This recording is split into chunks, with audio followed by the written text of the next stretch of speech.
France's anti-government protests are looking more and more costly for Emmanuel Macron. Not only has the central bank said the at times violent demonstrations are damaging the economy, but the French president's concessions, announced late Monday, have also blown a multi-billion-euro hole in the French budget. And he doesn't even know yet if they'll douse the flames of public anger.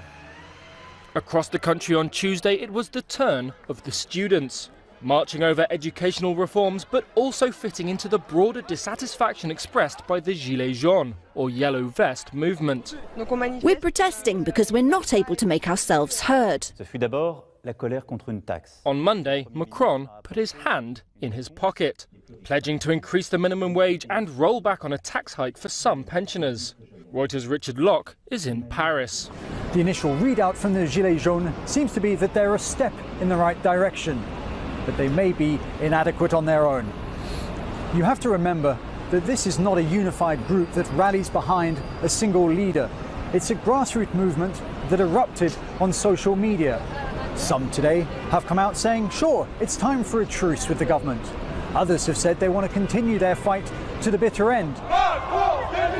For them, that would be Macron's resignation. But even if he survives these political difficulties, he still faces financial ones. The government says his concessions will cost some 8 to 10 billion euros. And that's on top of a 4 billion euro hole, already left in the budget after Macron scrapped a fuel tax hike, the original trigger for the unrest. At face value, this will almost certainly push France's deficit over a cap of 3% on GDP imposed by the European Union. What does this mean? Well, it could set Paris on a collision course with Brussels, just as the EU is in budget negotiations with Italy over its own numbers. But there is some positive news for the president.